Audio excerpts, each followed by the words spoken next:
दोस्तों आज का हमारा वीडियो टॉपिक है टाइप्स ऑफ इलेक्ट्रिकल पैनल। ठीक है दोस्तों, आज हम जानेंगे कि हमारे जो इलेक्ट्रिकल पैनल कितने प्रकार के होते हैं। आज इस वीडियो में हम सारे पैनल्स के बारे में देखेंगे। ठीक है दोस्तों, तो वीडियो को स्किप मत करिएगा, वीडियो को शुरू से लास्ट तक देखिएगा। ये वीडियो देखने के बाद आप लोग को पैनल से जुड़े बहुत सारे डाउट्स क्लियर हो जाएंगे। तो चलिए वीडियो स्टार्ट करते हैं बिना किसी देरी। हमारा जो पैनल होते हैं इलेक्ट्रिकल में, ये हमारे दो टाइप्स के होते हैं। एक हमारा होता है HT, ठीक है दोस्तों, और एक हमारा होता है LT। HT मतलब क्या होता है दोस्तों, तो ये हमारा होता है हाई टेंशन। अगर आप हाई टेंशन की जगह पे हाई वोल्टेज भी बोलेंगे तो सेम होता है। ठीक है दोस्तों, कोई कंफ्यूजन नहीं होनी चाहिए कि हाई टेंशन है तो हाई वोल्टेज बोल दिए तो क्या गलत हो जाएगा, नहीं। LT का मतलब होता है लो टेंशन। ठीक है दोस्तों, ये हमारी दो तरह के पैनल्स होते हैं।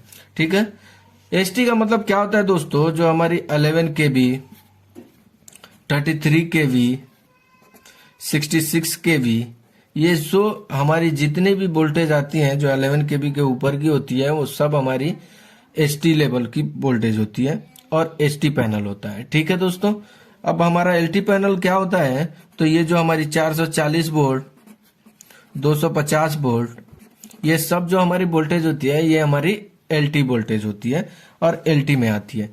अब जो हमारा होता है दोस्तों, LT में भी बहुत सारे पैनल्स होते हैं। ठीक है दोस्तों, तो चलिए हम लोग एक एक करके क्लियर करते चलते हैं। जैसे कि हमारा PCC panel, MCC panel, AMF panel,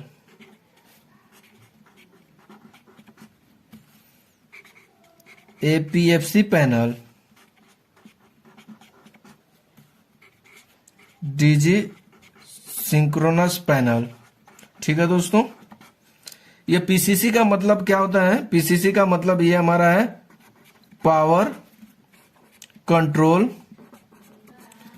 centre panel. ठीक है दोस्तों, MCC का मतलब है ये हमारा होता है मोटर कंट्रोल सेंटर। कंफ्यूज मत होइएगा दोस्तों, ठीक है। AMF का है ऑटो मेन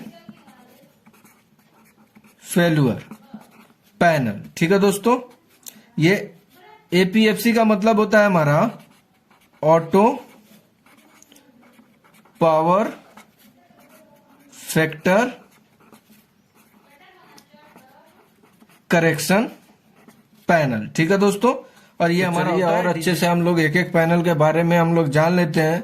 दोस्तों अगर किसी भी पैनल के बारे में अगर फुल डिटेल की आपको वीडियो चाहिए तो मुझे कमेंट करिएगा, मैं आपके लिए एक फुल वीडियो बना दूंगा उस पैनल के बारे में। तो सबसे पहले हम लोग देख लेते हैं, ये जो हमारी पावर ट्रांसफार्मर है, ये हमारा एक पावर ट्रांसफार्मर है। ठीक है दोस्तों, इससे जो हमारी सप्लाई आउटगोइंग से निकलती है वो हमारी सप्लाई आ जाती है HT पैनल में। ठीक है दोस्तों, HT पैनल में। अब HT पैनल से जो हमारी सप्लाई निकलती है वो हमारी फिर आ जाती है, ये हमारा ट्रांसफार्मर है, ये हमारा स्टेप डाउन ट्रांसफार्मर है, यहां से आती है। ये हमारा 11 kV से 440 वोल्ट का है, ये हमारा स्टेप डाउन ट्रांसफार्मर। यहां से जो सप्लाई निकलती है दोस्तों वो हमारी आ जाती है LT पैनल में। ठीक है, अब जो हमारी LT पैनल से जो हमारी सप्लाई निकलती है दोस्तों वो हमारे अलग अलग पैनल्स को फीड करती है।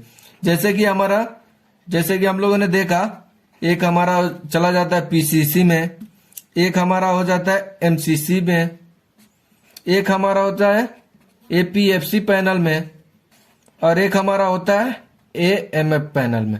ठीक है दोस्तों, अब ये जो हमारी PCC पैनल है यहीं से हमारी फीड कर जाती है दोस्तों लोड के लिए, जो हमारे DBs लगे होते हैं, जो हमारी DB होती है उसमें फीड कर जाती है। ठीक है, ये MCC पैनल क्या होता है दोस्तों कि हमारे इंडस्ट्री में बहुत सारे मोटर होते हैं, उस सारे मोटर को एक एक स्टार्टर लगाने के बजाय एक ही पैनल में हम लोग सारे मोटर का कंट्रोल कनेक्ट कर देते हैं, वो हमारा होता है MCC पैनल। ठीक है दोस्तों, ये एपीएफसी पैनल क्या होता है दोस्तों, जो हमारे इंडस्ट्री में होते हैं, जो पावर फैक्टर होते हैं, पावर फैक्टर खराब होता है, उसको ये एपीएफसी पैनल मेंटेन करता है। ठीक है दोस्तों, ये ऑटो में भी मेंटेन करता है और मैनुअली भी मेंटेन करता है। ऑटो अगर करके हम इस पैनल को रख देंगे तो ये अपने आप, जैसे हमारा पावर फैक्टर लो होएगा, ये अपने आप उसको मेंटेन कर देगा।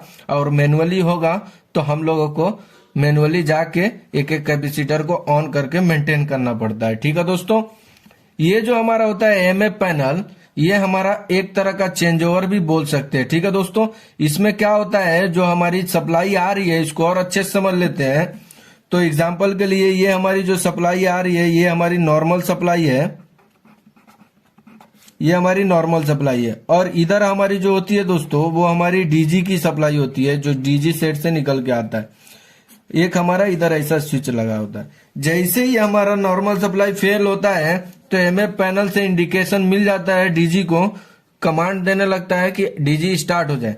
जैसे हमारा डीजी स्टार्ट हो जाता है दोस्तों, ये हमारी सप्लाई डीजी से हो जाती है। पूरी जो भी सप्लाई हम दिए रहेंगे डीजी को, वो डीजी से लोड कनेक्ट हो जाएगा।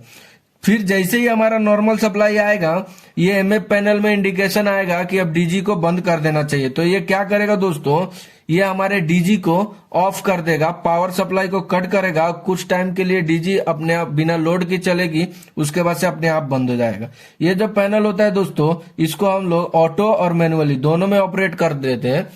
ठीक है दोस्तों, अब हम लोग देख लेते हैं कि ये जो हमारा डीजी सिंक्रोनस पैनल क्या होता है। ठीक है दोस्तों, तो जैसे हम लोग को हमारे इंडस्ट्री में जो होता है दोस्तों, ये हमारा एक डीजी है, ऐसे ही हमारा ये भी एक डीजी है। इधर एक से ज्यादा जहां डीजी होते हैं दोस्तों, वहां पे हमारा इंडस्ट्री में सिंक्रोनस पैनल का यूज करते हैं। ठीक है दोस्तों, ये हमारा एक ब्रेकर लगा है,